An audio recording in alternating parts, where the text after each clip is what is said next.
But our next guest is Helena Byrne, who is an Irish storyteller, and she's going to be in Connecticut. And as I said at the top of the show, I was hoping we could have her on next Friday, which is St. Patrick's Day, but she said she's going to be in an airplane then. So I thought, well, let's get a jump on St. Patrick's Day, and we're going to have an Irish storyteller on the line with us right now. Helena, welcome to State of the Arts. Welcome. Thank you very much. Thank you for having me. Oh, Apologies that I am going to be on a flight to New York this time next week. So unfortunately that wasn't going to work out. Oh, well, I'm glad we were able to do it. And Peggy, when I called her yesterday, she was in an intermission of a show that she was doing. Was it your own show? It was. It was actually in a pub in Dublin called the Brazen Head. Oh, yes. Which it actually claims to be the oldest pub in Ireland. And I'm one of the resident storytellers there. So I was, just in between sessions of storytelling when I got your call. Oh, well, I'm glad it was your show and that we weren't holding up too many people, because she said, I'm right in between. And but I can talk to you for a few minutes, and that's when we started working out the logistics and everything for today. So we're very pleased that you were able to take the time. And Peggy, my co-host, is so excited about the fact that you're going to be at Ireland's Great Hunger Museum right down the street from where she lives in Hampton. My hometown. Excellent. Oh, Yes, lovely. Well, I'm excited to be there too. I just seen this article with this beautiful picture of you, and I had read it, and I was going to bring it to the station. I didn't know we were going to have you on. This was the last weekend that I had seen the article, and I was so surprised and delighted. Lovely. It's a small world. I have been actually to Connecticut before last September. Yes. And I actually performed in, I always get confused as to how to pronounce it. I think it's Quinnipiac. That's right. University. Is that right? But I didn't actually make it to the Hunger Museum. I think they were having renovations at the time. That's right. So, I'm really looking forward to being there now this time, definitely. Well, I'm hoping to see you there. Brilliant. Yes, I know. I'm really hoping, because I've been to the museum, and it's so, well, it's really something. There's a large Irish population in the New Haven area, as you may know. People came from Ireland, came into New York, and then would hop on the train to New Haven, and a lot of them actually worked on the trains. And so there's still an Irish society, many in Connecticut, and you'll also be at the Milford Center, which is sponsored by the Irish Society there. Sure. So exciting, wonderful. Oh. And what I'm looking forward to is that both shows are going to be quite different, because obviously at the Hunger Museum I'll focus a little bit more on the history of Irish emigration and how the famine came about, all those sort of historical factors that influenced Irish immigration. And then in the Milford Society, I'll be able to focus a little bit more on the folklore and the beliefs that Irish people held in times past and the superstitions that they held. So they'll both be quite contrasting performances, I think. So if you had children, you'd probably want to take them to the Milford venue. I think the Milford one will be a little bit happier. So that's probably what I'd recommend.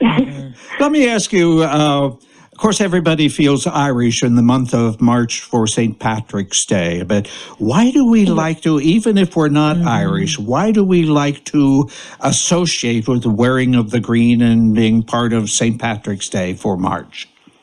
Oh, gosh. That's a tricky question. It's something that I've tried to get my head around a number of times, particularly when I've been traveling to different countries, and it used to kind of take me aback when I would speak to Americans and I would say, I'm from Ireland, I'm Irish, and they would say, oh, I'm Irish too. I've never been there, but I'm Irish. But, I think there's something very romantic about the idea of being Irish and the culture that Ireland has.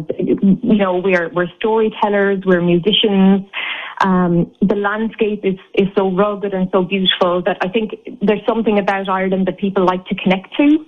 Sure. And then, of course, it is true that so many Irish immigrants went to the New World. They went to America and they went to Canada. So when an American says that they're Irish, it's true, really. They do have an Irish connection there. Sure. So, so there's a number of factors there, definitely. Oh, and I think it's a fascination with leprechauns and fairies and all of the special little things that happen when a bunch of Irish people get together and start talking about wonderful things of their background and stories from their relatives, past and future.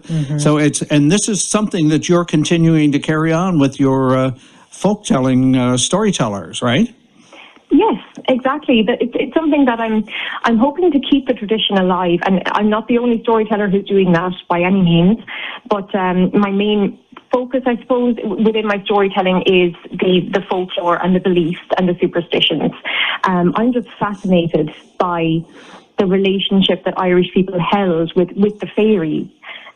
Even in their daily lives, there were certain things that they wouldn't do or they would do, certain places they wouldn't even dream of going, certain fields and trees that they wouldn't interfere with, because if you upset the fairies, you would be bringing bad luck upon yourself.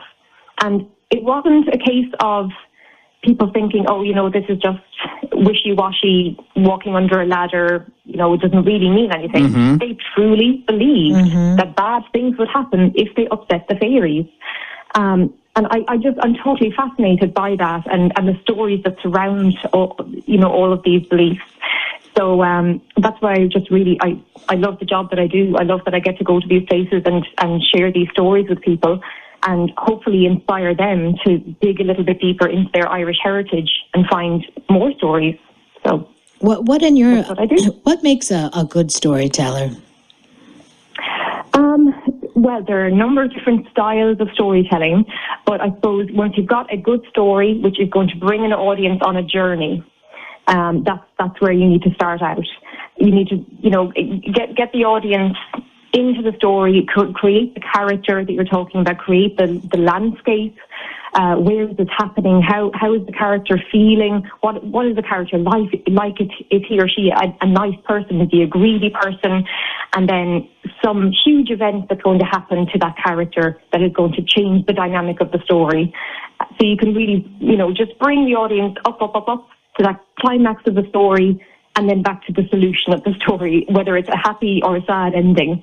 But as long as the audience has taken that little journey with you for those few minutes that the story lasts.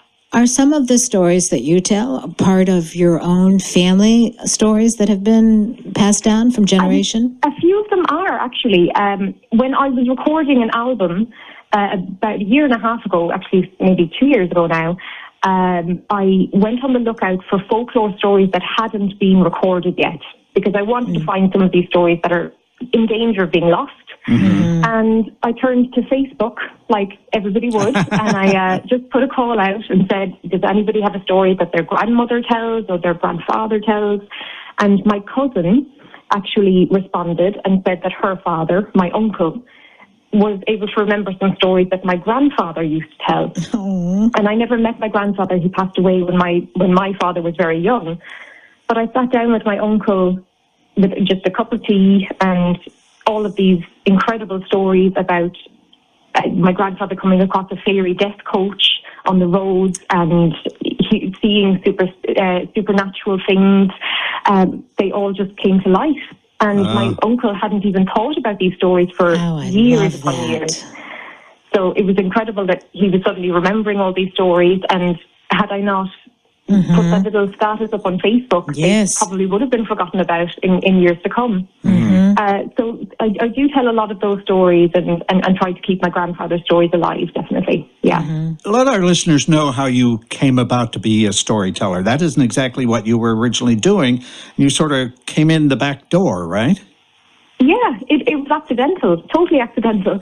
I've always been involved in music and theatre. And when I first moved to Dublin, because I'm originally from Kilkenny in the southeast of Ireland, but I moved to Dublin and I began working as a tour guide in the Leprechaun Museum, because we have a Leprechaun Museum in Dublin. You should go there, it's lovely. Yes. But when I was working as a tour guide, I just learned a few stories about people coming across leprechauns and that sort of thing. And I just realised that I really enjoyed that element of being able to look directly into people's eyes as you're telling them a story. And it's not the same as being on a stage where you're performing a play and there's a fourth wall, there's a disconnect between you and the audience.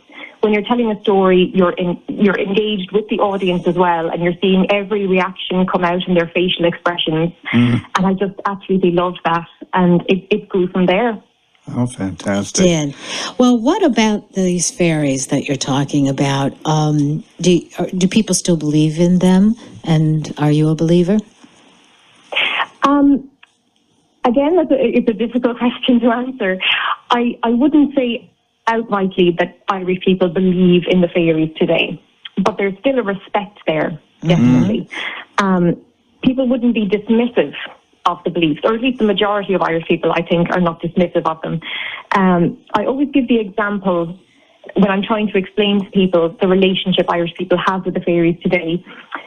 If you come across an Irish farmer and he's got a fairy tree on his land, and a fairy tree is where they believe that fairies dance around the tree to celebrate the coming of spring. If you come across a farmer who has a tree on his land and you offer him millions upon millions of dollars to build on the land and destroy the tree, you will not have a chance.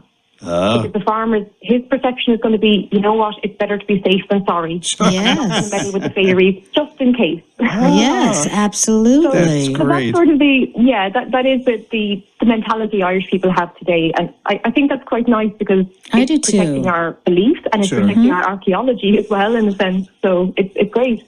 Well, I'm so pleased that, it's wonderful to talk with you. I love the accent and everything, and I know how genuine it is.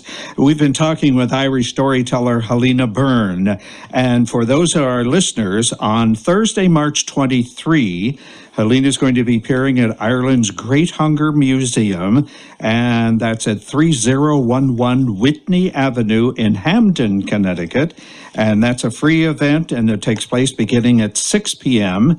And then on Sunday, March 26th, she will be appearing at the Irish Heritage Society of Milford, which is just up the road from where our studios are.